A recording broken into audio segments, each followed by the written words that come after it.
You're listening to Garibaldi Red, a Nottingham Forest podcast brought to you by Nottinghamshire Live.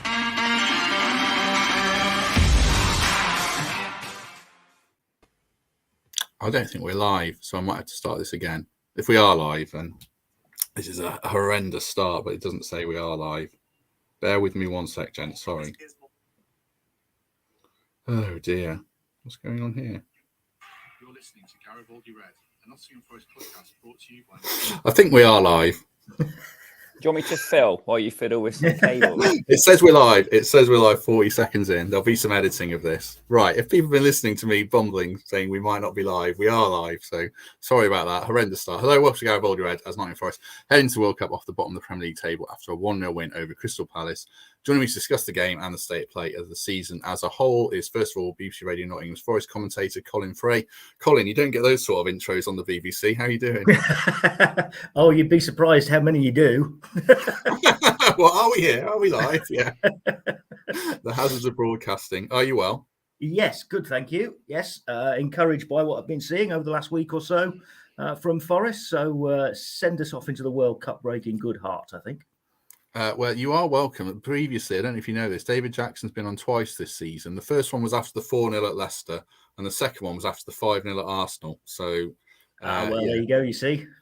There you go. That's you just need the right guests, don't you? Hey, Temps. Yeah, exactly. Dream team today. Absolutely. Second guest is Michael Temple. Temps, how are you doing?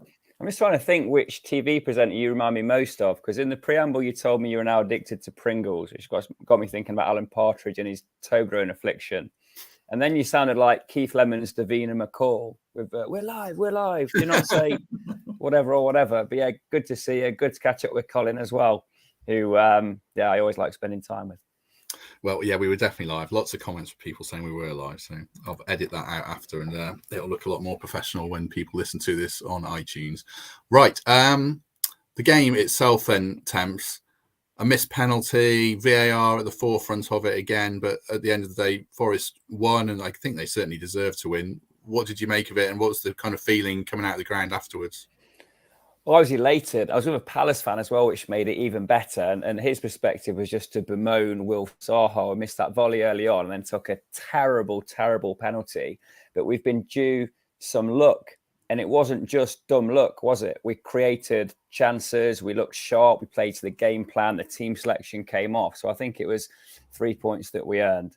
And as Cole said at the top, it's just set us into this break, feeling good about Forest, feeling good about our chances. And we deserved it. It's been coming. The form has improved. And the fact that we didn't race out the traps and then fade away to get to this number of points we've had. We had a challenging start. We've seen the team evolve. We've seen them gel to a point. And we're now going into this break with a fantastic period of form in the bank. So I'm delighted. And yeah, felt on cloud 9 walking out of the City ground on Saturday. I think on the last podcast we did on the Thursday, I said, I've always felt Forest going to win against Spurs. It felt really comfortable once they went 2-0 up. This game, Colin, I was absolutely, nerve shredded. That free kick at the end after Brennan gave a pretty cheap one away. It was very tense. How did it feel in the commentary box for you? Yeah, tense. I mean, they just, if only Jesse Lingard had curled that one into the bottom corner when he went just wide after a really good move, actually, down the left-hand side and Brennan Johnson just laying it off for him. Steve Cooper said actually afterwards that he thought if that had gone in, it would probably have been their best goal of the season so far. And I know what he means with the way that the football was played. And it was kind of a case of, if only that had gone in, because then that would give them the 2-goal cushion. But it was very tense towards the end. Having said that, when you look back on it now, Palace had very few opportunities, did they? The two that the Temps mentioned earlier, the one early on for Zaha that he put over, and then the penalty itself. But apart from that, Dean Henderson's had nothing to do. So when you analyse it in the cold light of day, it almost looks now comfortable, but it certainly wasn't at the time. And I think you could feel the tension around the City ground. But do you know what I like? One of the things I like about the City ground at the moment is that when you have a tense situation like that, the crowd use their own tensions to just sing louder. And it's just brilliant. The atmosphere is just brilliant. I remember years gone by when you might be tense and you're hanging on to a 1-0 and nobody's singing, nobody's saying anything. It's a really quiet, sort of strange, nervy atmosphere in there because I don't know, people are sitting on their hands, biting their fingernails, doing whatever they're doing. But now it almost seems as if any sort of tension or nerves is translated into just upping the volume a bit more. So I really like that about the City Ground and the crowd at the moment. And yeah, it was nervy. Brian Law said about 3 minutes from time, Crystal Palace looked toothless, which is a nightmare thing for a commentator to say. But he actually got away with it this time because, I mean, largely he was right, wasn't he? And when you look at Palace and their, Zaha up front and then those three in behind with, the likes of Eze and Elise, Ayew in there as well, I think it actually looked a really tough game for Forest. They all are, aren't they, in the Premier League, and especially when you're bottom of it. But I thought that was going to be a really tough defensive test for them. And if it was a defensive test, they passed it with flying colours. And credit to that much changed defence over the last couple of games as well. Yeah, the team selection was the interesting debate going into the game, Temps, wasn't it? I put a predicted team on our Facebook page that was it might have been the exact team, it was very close to it, and people absolutely slaughtered it. And then Cooper picked basically that team, that front three. I thought it worked. There's a huge clamour for Sam Surridge to start, but what did you make of the team that was selected? Yeah, well, you called it. The team that you put out predicted was correct. I think that was due to McKenna's injury. The word we had was that they were keen to play McKenna, but with him not quite being fit, Bolly came in. So with hindsight, good team to pick. But I think Surridge deserved the start.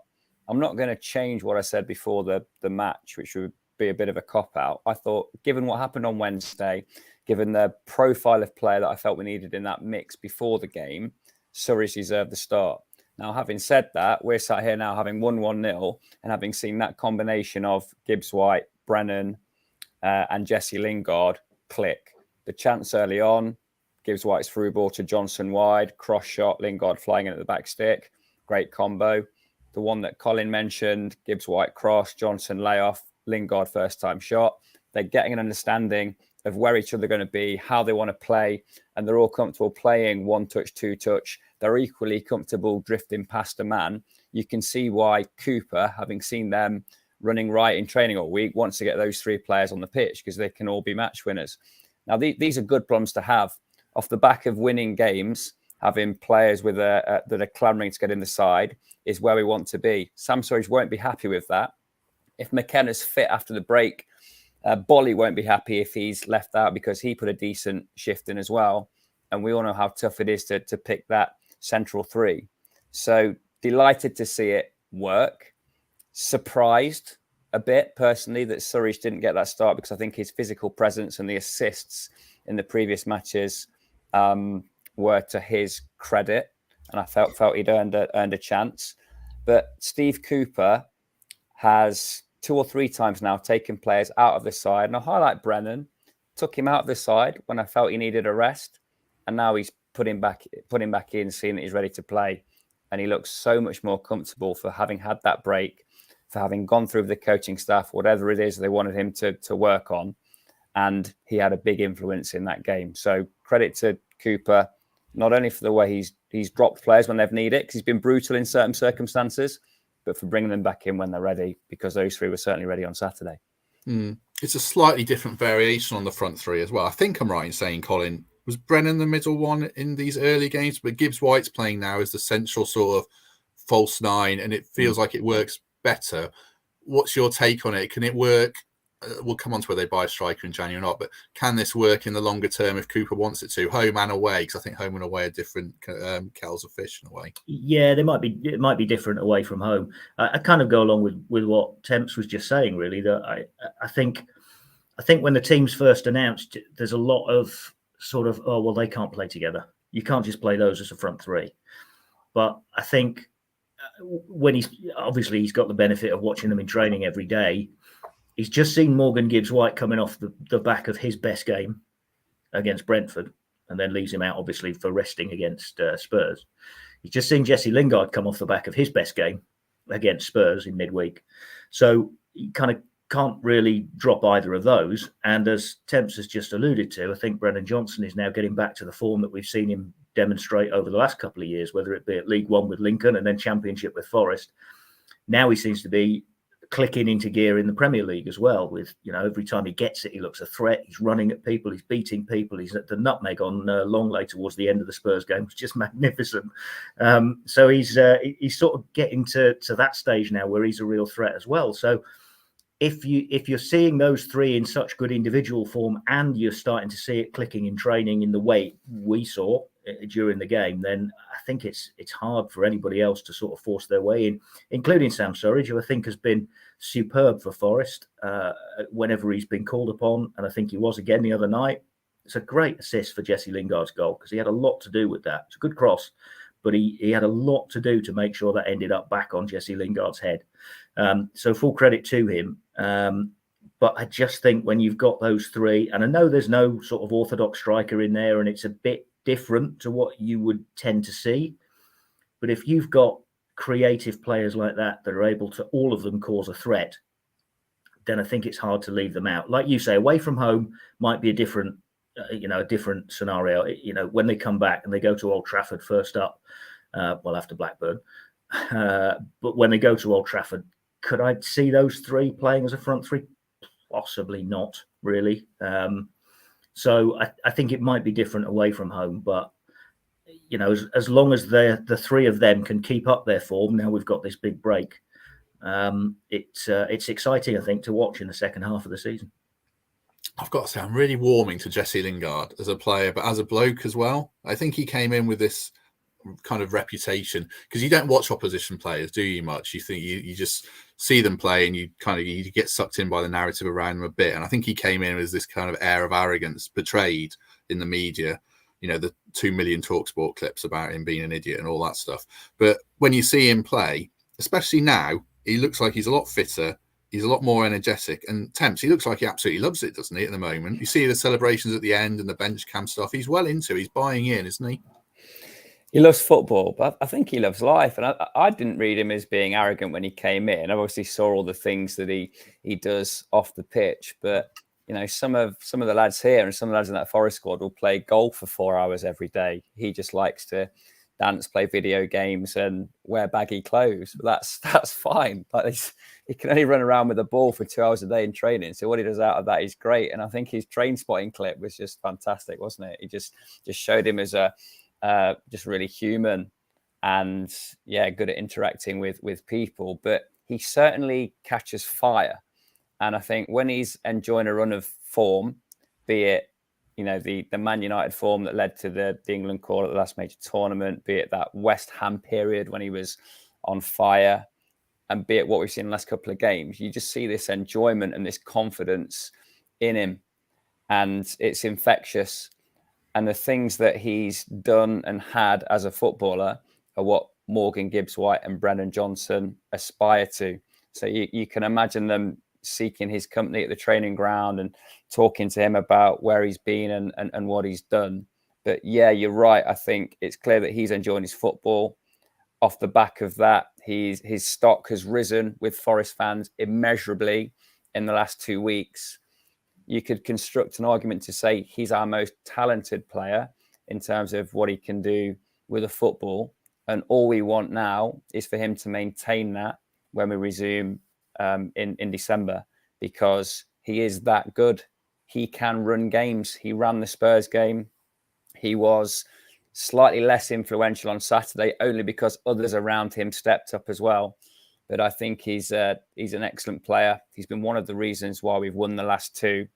And if we're going to start the new year in similar fashion, then we need him in the side, fit and firing. So do they buy a striker in January, Colin, do you think? Will they buy one? I think they'll probably look to add to their goal scoring power. Yeah. I mean, I think if you look at Forest, I think they are. I think one of the areas they're obviously improving now. They're improving in every area, you know. And I think just to add to what Temps was saying about Jesse Lingard, I almost think he's kind of the epitome of Forest. Really, it's exactly his form and his sort of rise, if you like, has kind of mirrored Forest. And I think he, like everybody else, has taken a little while to sort of get into it and to acknowledge the systems and to get to know his teammates and all the rest of it, just the same as they all have. And now you're starting to see them all come into a little bit of form. And I don't think that's coincidental. I don't think you have a whole load of players who are all out of form and then suddenly just come into form. I think that's all to do with the hard work they're putting in on the training ground, the fact they're getting to know each other better, all that stuff about gelling. I think it's absolutely right. I think it's absolutely been proved that now you're starting to see something more like what Steve Cooper wants. I wouldn't say the real Forest yet. I still think there's more to come. And I think one of the areas where there is more to come will be in goal scoring, because I think that's one area where they're a little bit short. They seem, touching wood, to have addressed the issues of shipping so many goals that they were doing earlier in the season. With Arsenal now the real sort of standout aberration in the recent run of matches. So I think they'll look at an area to improve being goal scoring, and I would imagine that they will probably look for somebody to come in the summer. In the winter, in January. I think one of the areas, the kind of concern I had about playing this front three was the midfield behind them needs to be right, and in the longer term, maybe O'Brien and Mangala fit in because they're a bit more energetic and they pass the ball a little bit better. But Freuler, I thought it was really, I know he got some flack off Fletch last week on this, but I thought he was good on Saturday, especially in the second half. And I thought Yates was tremendous again. Man of the match 4 home games in a row.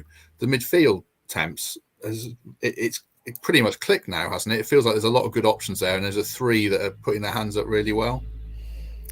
Yeah, I'd add Mangala to that 3, and he perhaps would have had Koyate's place if he hadn't have been suspended.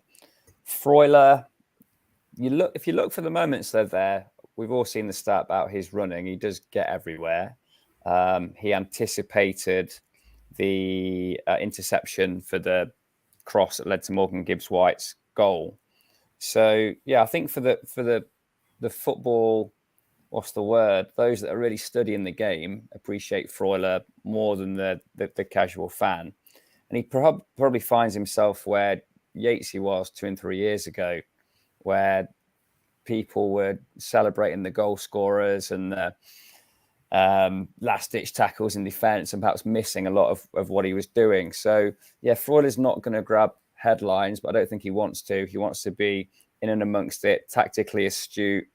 And also, with having those 3 with license to cheat, if you like, to abandon defensive responsibility, to get into attacking positions, you do need an older head who's going to see that and simply provide cover. And that always goes unseen. So there's a role for him for sure. How do you get Mangala and O'Brien into this team? Because when they've played, they've shown what they can add to the mix as well. Yatesy is probably an automatic pick at this point. Koyate's in there because of his physicality, his willingness to be an enforcer, and paired that with some ability on the ball. But we've got a good mix at the minute, haven't we? We've got 3 guys up top who are out and out ballers. We've got 3 guys in the middle there who seem really disciplined, and you've got Mangala and O'Brien waiting in the wings. You said there's 3 that have stuck their hand up. But I think that selection is going to change based on the quality of the opposition. We might look for more adventure in some games. We might look to be more defensively solid than others. So I think you'll see a continuation of the rotation policy, principally among those 5 that we've mentioned there. But I do feel at this point, we've got 5 central midfielders in good form, and we can only really select 3 at a time. So, yeah, good headache for Cooper. I'm not sure who my favourite 3 would be outside of the context of who we're playing against. But I think to address the point that you texted before, Yatesy probably is an automatic pick at this point. It's the rise of Ryan Yates as well, Colin, isn't it? I mean, there was a good chance at the start of the season, or not a chance. He got swept aside, really, with all these new players coming in. But you've obviously covered Forest for quite a while. Can you think of any examples that kind of supersedes a player who's incrementally risen as well as Ryan Yates as the team's grown around him? I struggled. I couldn't think of any off the top of my head. Yeah, I mean, nobody's, for the last quarter of a century, nobody's been able to prove that they can do it at top level with Forest. So it's kind of hard to chart anybody who's gone through in the way that Ryan Yates has. And I'm really pleased for him. I'm absolutely thrilled for Ryan Yates, because every season he has his knockers, doesn't he? And people abusing him on social media, and it's almost like whatever he does is never going to be good enough. But I think to an extent he's even winning those people over now, and that tells you everything you need to know about him. I think there's a place in a Premier League team for him. Even he would, I'm sure he would agree that there are areas of his game that he still wants to develop and still wants to improve and can improve, and probably, knowing him, will improve. And I think a bit like what I just said earlier about how they're all sort of growing into the Premier League, I think Ryan's another classic example of that, he may have started a little bit all at sea like everybody else did. I mean, at Newcastle on opening day, they were like rabbits in the headlights. They were all over the place. But I don't think Ryan was playing that day, was he? I think he was injured, actually. But yeah, I mean, he's really come to the fore, and know that a lot of Premier League games aren't actually scraps in midfield, but when they are scraps in midfield, you don't half need somebody like Ryan Yates, and I would absolutely have him first name on the team sheet at the moment. I think he's really proved himself at top level. And I think not only the battling, but I think some of his passing as well, where people have criticised him in the past.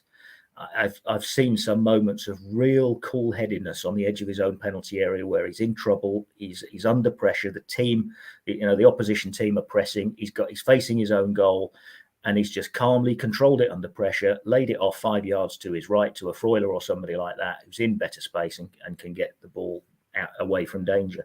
And I think that's a sign that he's really growing. And if I can have my fourth penneth on Remo Freuler, I think he's superb. I think he's absolutely a machine. I think I'll be honest, I thought he had a really dodgy 4 or 5 minutes at the start of the game on Saturday. And I think he had the ball 3 times in a row and gave it away 3 times, which was, I mean, extraordinary, because the one thing you say about him is he never wastes the ball. He always keeps it. He always gives it to somebody, whether it be simple or maybe a bit more adventurous. And so that came as a real surprise. But then after that, he sort of grew into the game and was his usual self.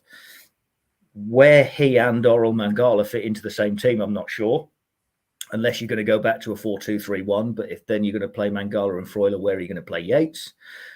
So I think it is a real nice headache for Steve Cooper to have when they come back, as long as they all come back in the same sort of form.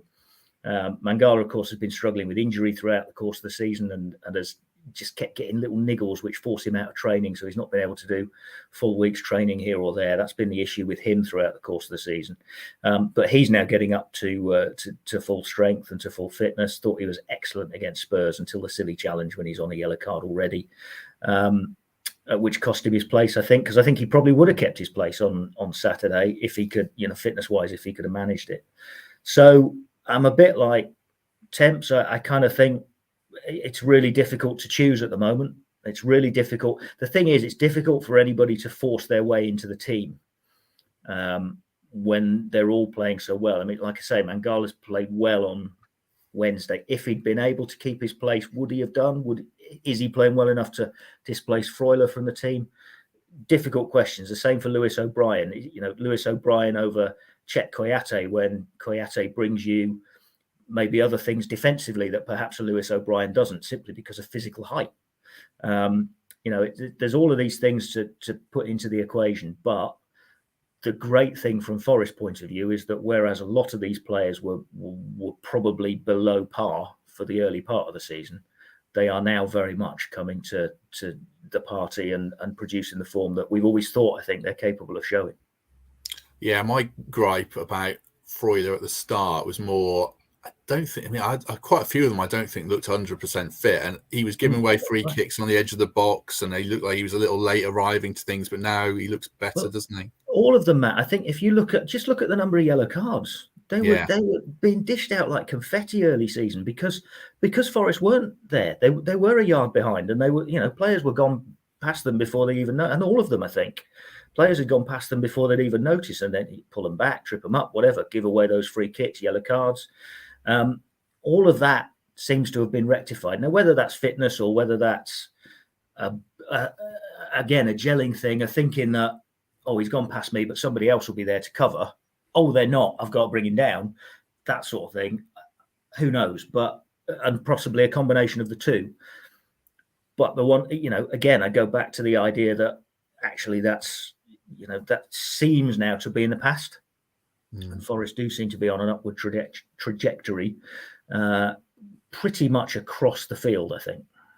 Yeah, I think it's partly a fitness thing and a tactics thing. Like, I think Cooper's done amazing, but I think he's probably a little bit stubborn around the 3-4-3 formation and getting overrun in midfield, and Worrell being hung out to dry with Nico Williams too high up the pitch, and now he's got Aurier next to him. It feels like a much more cohesive team that's on the right path. And go on, Temps, you wanted to come in there or something? Yeah, the stubbornness point. I mean, a lot of managers are stubborn, but I think he was briefly, because he had plan A at the start of the year, which was 3 at the back and that blend of Niakate, Worrell, McKenna, and he thought those 3 up top would gel. So to overcome that and flip to a back 4, and then within the system to make a tactical change to what we have now with 3 up front who need quick passing, ball in behind, draw the defender and slip him in. That's 2 pretty seismic shifts in the way that he's playing now from where he was at the start of the season, and he deserves enormous credit for that. And yeah, when is someone stubborn, and when are they sticking to plan A, which seems to have worked throughout the week in training, which seems to fit the profile of the players? I'm not sure, but we've got to credit Cooper with having worked it out for himself, having made calls in selection, in shape, and in style of play that were perhaps unpopular, or what's the word? Not so obvious to the casual supporter when he did them. And now we're sitting here with hindsight saying there's been some mistakes along the way, but he's got the major decisions right, and we've now got a framework for the new year. So yeah, I just pricked my ears up a bit when we use that stubborn word. But I suppose it was maybe for a couple of games too long sticking with that system. But we've got to a point now where we're all the better for the changes that he's made. Yeah, I think it was 1 game too long. I can't remember the sequence, but the Leicester game was the lowest point where I thought they were probably going to get relegated. So yeah, I don't know. Leicester was the one that triggered the big changes, wasn't it? That was the one where it probably had to, didn't it? He was obviously so upset by what he'd seen and shell shocked in a way by what he'd seen that everything had to change after that. And to their credit, it did. As I say, the Arsenal game was obviously the aberration in the sequence since Leicester. But I know you can't take that one out, but if you do take that one out, it looks a very good sequence, doesn't it? Since then, there was a point there after the Leicester game where I felt it could have unravelled. They could have got rid of Cooper and got some, but they could have got a downgrade of coaching, and we could have been sat here instead of on 13 points on 6 points and feeling all doom and gloom. How are you? I'm jumping ahead here, but how are you feeling in a pretty good place with the team, Colin? Should fans be pretty happy with where it's at? I think so, because of the way the last few weeks has gone. I think we're really starting to see some Steve Cooper traits in that team now. I think we're starting to see, if you like, in inverted commas, I said this to Steve Cooper last week, his team. We are starting to see a team in there rather than a collection of players that in the early stages just looked like they'd been thrown together, which of course they had. That's exactly what they were. And it has taken a couple of 3 months to get them to gel as a team. And now I think we're really seeing that. And I think we're starting to see, as I've mentioned before, the best of each individual player, combined with the fact that they're gelling into a team, combined with the fact that they've shown that they're capable of beating some good sides and keeping clean sheets, which obviously earlier in the season was certainly not a thing. I take nothing away from that Spurs performance. 9 changes in the Forest side and only 4 in the Spurs team, one of which is the goalkeeper. So only 3 outfield players changed for Spurs, and Forest win it 2-0. I mean, that's a top 4 team you're talking about there. And Forest have won 2-0. So I know it's in the League Cup. I know the World Cup's around the corner. It may have influenced somebody like a Harry Kane, who might not have wanted particularly to be there and looked at times as if that was definitely the case. But I don't think you should belittle it. If there's a game of football there to be won, and they've got players like Kane and Perisic up front, and you keep a clean sheet, then that needs to be applauded. And I think I just genuinely think Forest are on an upward curve. I think, I still think it's going to be a battle. I still think, every Premier League point is so hard fought, so difficult to get. And the next two, of course, are Manchester United and Chelsea. So you could be very much looking at the, we'll hope it's not the case, of course, but you could look in a couple of games' time at Forest being back at the bottom of the table and still, having a gap to make up again because of the opposition over the next two games. Then there's a run of games where they really need to start picking up points. I know we said that earlier in the season, but now I'm far more confident that they can go and perform against a Southampton and a Fulham and a Bournemouth, for instance, and pick up points, whether it be at the City Ground or maybe even away from home. They do need to pick up more points away from home, I think. But I am very, very optimistic that at the very least Forest can finish 17th, which at the start of the season was, I think, everybody's aim, maybe apart from Evangelos Marinakis, who was looking a bit higher, but I think everybody would have settled for 17th. And I am optimistic, far more so now after the last run of half a dozen games or so than I was beforehand. There's people in the comments do a much better job than I am at promoting this. I'll put this up from Stephen. If you are watching, do hit like, because it makes a difference on YouTube. Nick did it as well, which he always does, so thanks to that.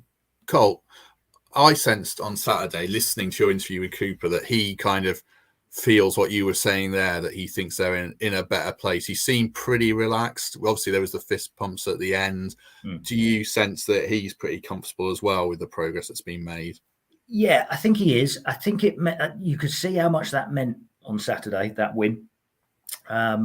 He's talked before about not doing the fist pumps while they're bottom of the league and in the relegation zone and all the rest of it. They're not where they want to be. But I don't think, I think kind of the fans demanded it, and I don't think he could help himself. And I completely understand that, because I do think it was a huge game. I think it was a pivotal game. And, if they'd lost and they'd been adrift at the foot of the table going into the 6-week break, I think it's a different place. However, whatever we've talked about how, they are on an upward curve and they're getting better and better and all the rest of it. If they'd lost that game, I think it would have not been a particularly nice place to be at the City Ground over the course of the long break. So I think it was a pivotal game, and to get a clean sheet, to play well, to see some of the patterns of play we talked about earlier with the forwards linking up and all the rest of it, I think it's given him a lot of optimism. I think he's always believed that it's there.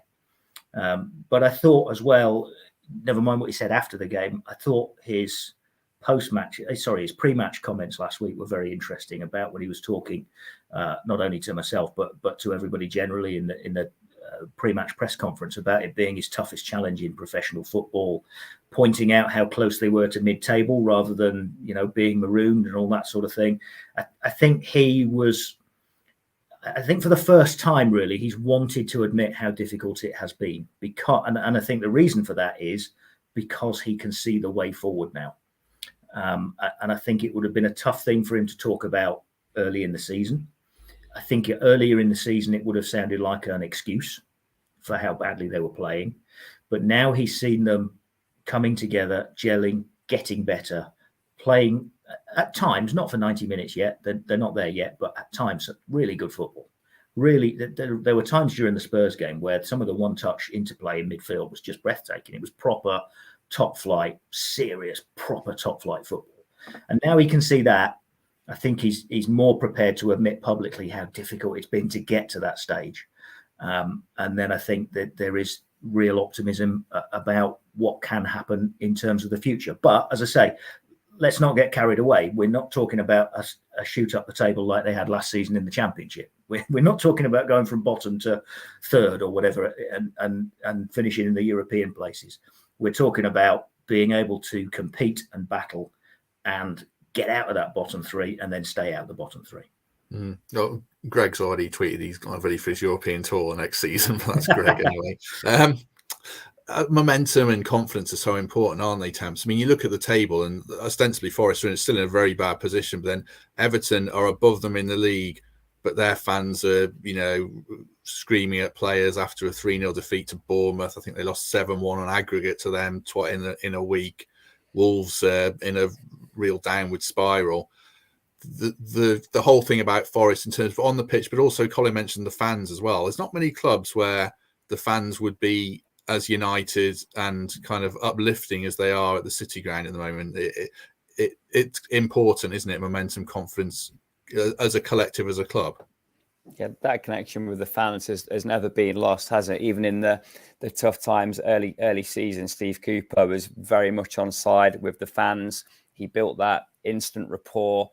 I enjoyed seeing the fist bumps back. I know it's not the right thing to do when you're bottom of the league, but this was a guy that was under real pressure, who had Rafa Benitez's name floated in the ether as his potential replacement in a precursor to sacking him, which would have been spoken about at some level within the Forest ownership at that point. So I think it's incredible that the year we've had as Forest fans, we'll never forget. I'm talking about the calendar year now.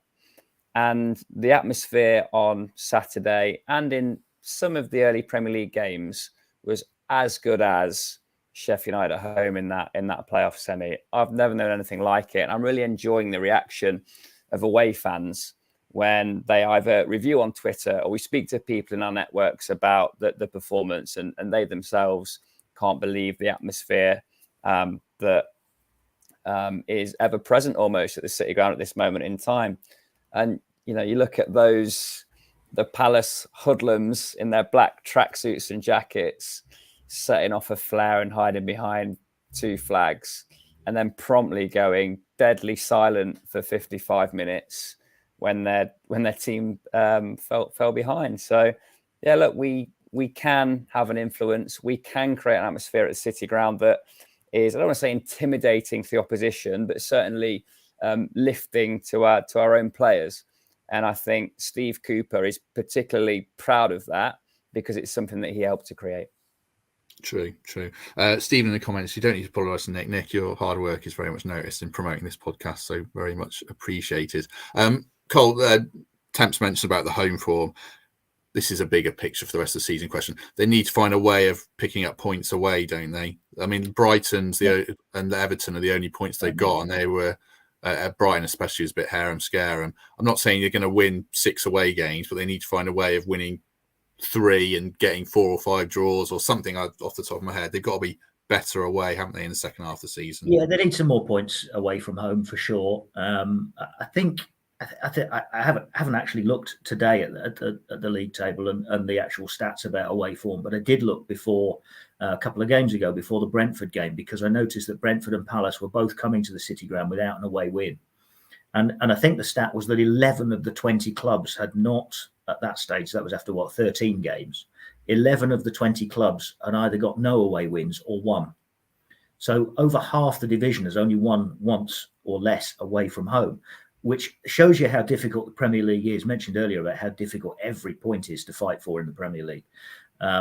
And I think that shows you something, that it is really, really tough to go somewhere and get a victory. You can go and get points, go and get draws, like Forest have proved that they can do a couple of times. But to go away from home and win is really tough. Of course, Brentford have gone and won at Manchester City last weekend to end that stat. And of course, Crystal Palace won that weekend away at West Ham. So now they've got a win each away from home. But yeah, absolutely.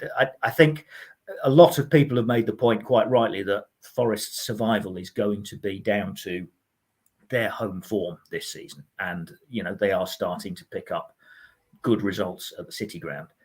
But I don't think they can survive on home form alone. I think they are going to have to find a way to go to some of these away grounds, maybe like a Bournemouth or, somewhere like that, a Fulham or a Bournemouth or wherever it may be, a Southampton, and get a win somewhere along the line or a couple of wins somewhere along the line away from home to supplement and complement that home form that needs to continue in the way it's going.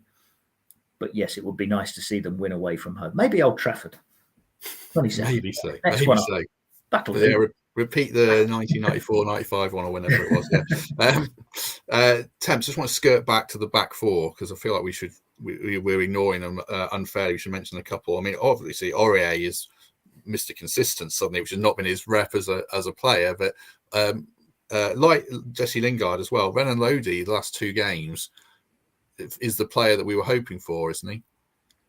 Yeah, I'm glad you mentioned those two, because they weren't in anyone's 11, were they, when we first conceived a Forest team to take on the Premier League. Serge Aurier was reputed as being gaff prone at Tottenham, and he's been anything but at Forest. He's a committed defender. He's organised. He knows when to mark, when to come off the player. He's mobile, agile, and he's confident on the ball. I think he's done superbly well. It'll be really, really tough for Nico to extract him from that right back position. Lodi, incredibly high ceiling, cap for Brazil, quality player.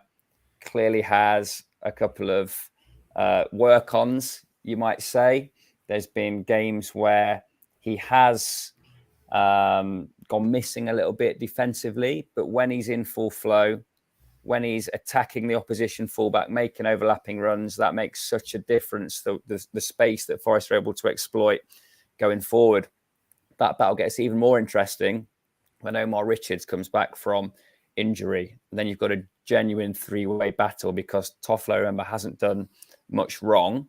He's been seen as the safe, consistent option where you're throwing a bit of a gamble with Lodi in terms of his floor and his ceiling. But I think when he's on it, he's in the side. I'll mention Bolly as well, because he's a limited defender. Okay, he's not particularly comfortable on the ball, and there are a couple of times when Hendo gave it to him first half on Saturday when our hearts were in our mouths a little bit. When that became a battle second half, and we were sitting deep and having to contend with a lot of long balls, he came into his own, dominant in the air, didn't lose too much on the ground either.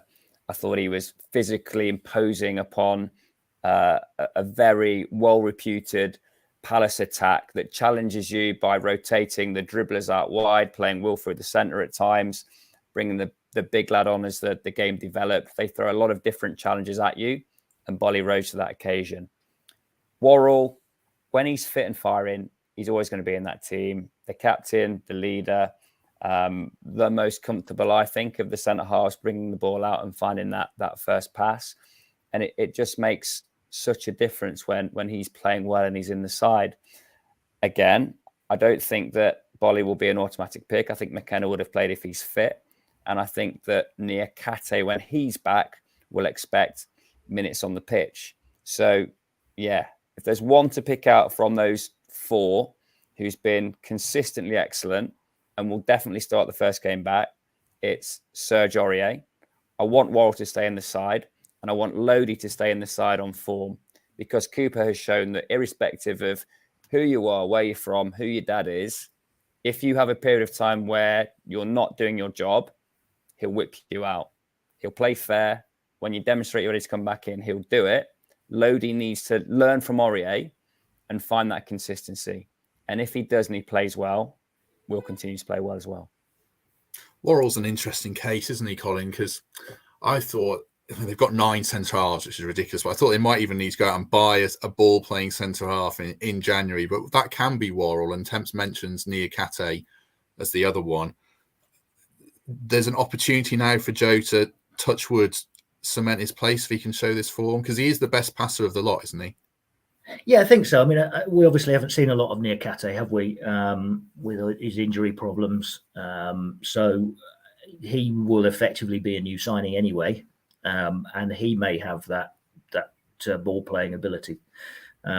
So we wait to see him in his in kind of full flow, if you like, a full fitness. As far as Joe is concerned, I mean, I'm sure he'll have been hurting not being in the team. And I think we've seen that classic Joe Worrell mentality, really, of, right, I'm back in the team, now I want to keep my place. So what I'm going to do is I'm going to help the rest of the team keep clean sheets. And he's done it twice in his 2 games since he's come back. I think I think some eyebrows were raised when the Spurs team sheet was there. I don't think any eyebrows were raised that Joe Worrell was going to get a game in that one, but to have Willy Bolly alongside him and suddenly his central defensive pairing is Worrell and Bolly, completely changed. And they've both been magnificent. They've both been superb for those two games and helped, as I say, keep clean sheets as well.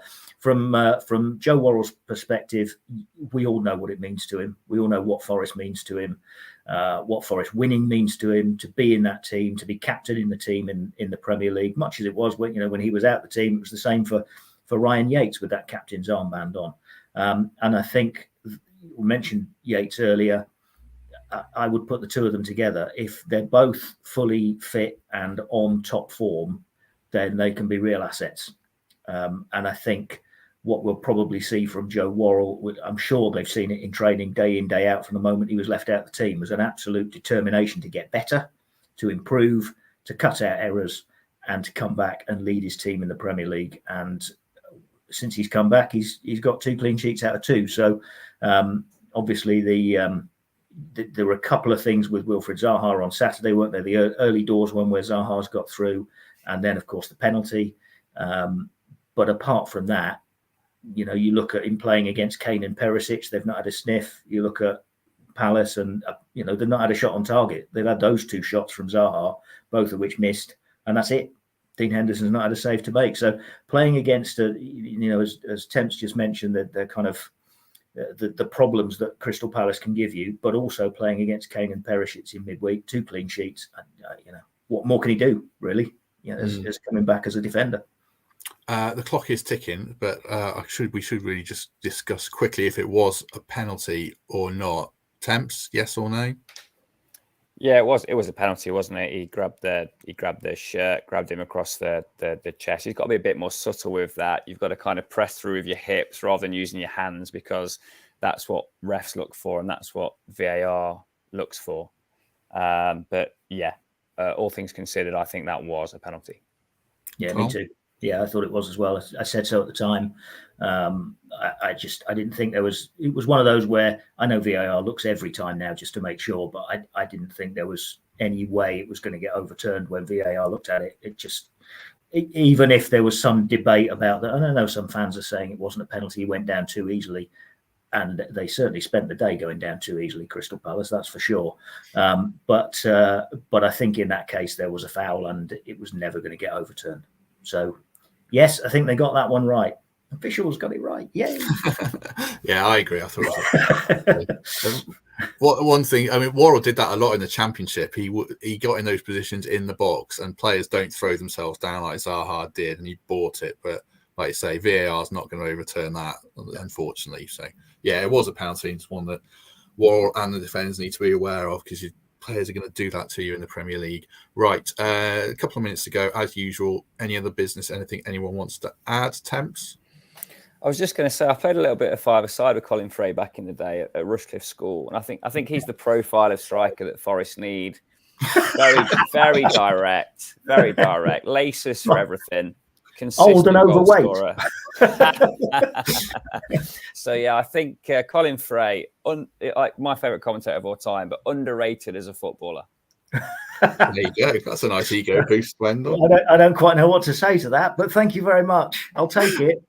If Mr. Cooper wants me to do a job, all I'll say is I'll try my best.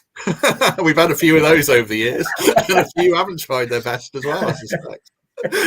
Right. Colin, we do, like I say, give anyone a chance to add anything you want to add. Anything you want to add, or any general summations about the season so far and what's to come? No, I think the only thing I'd say that we haven't really, we did touch on a little bit earlier, but I'd just emphasise the role the fans are playing this season.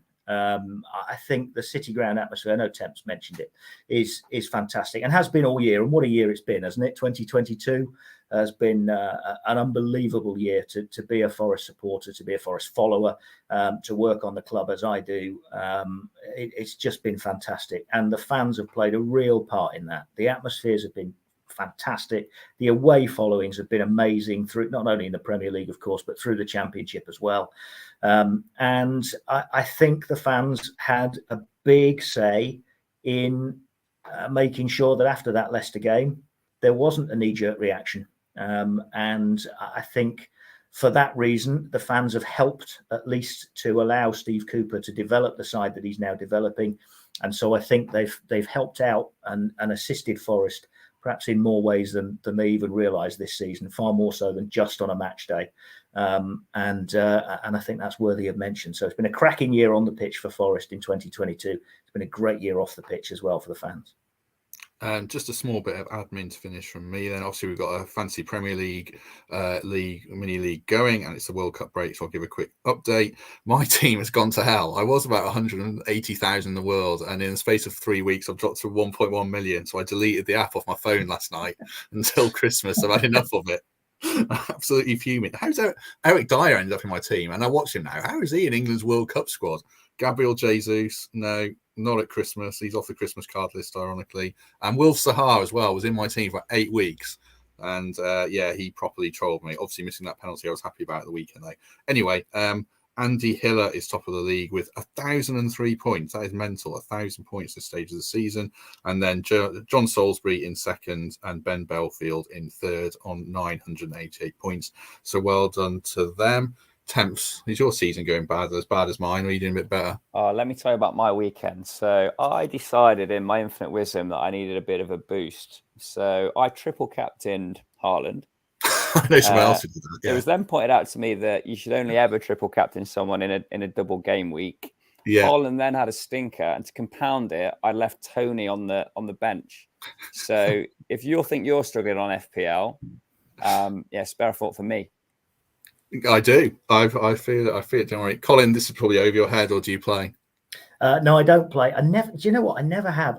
When fantasy football became a thing when it really first started, for the first 2 or 3 seasons I played for about the first 2 or 3 weeks, and then just forgot and gave up and never took any more notice of it again. And I don't know if it's just the way I am or whatever, but it never really something that's appealed to me. I don't kind of, with all due respect to you guys and playing it religiously, I just would never have the time or the inclination to sit and look at the game. I tell you what I enjoy more, try Colin, and pick players and stuff. If you picked an 11 at the start of the season, or even the start of the World Cup, and there was some simplified fantasy football game for older gentlemen where family life is taken over all their free time, pick an 11 and leave it, and it be an analysis of who had the foresight for what's going to unfold.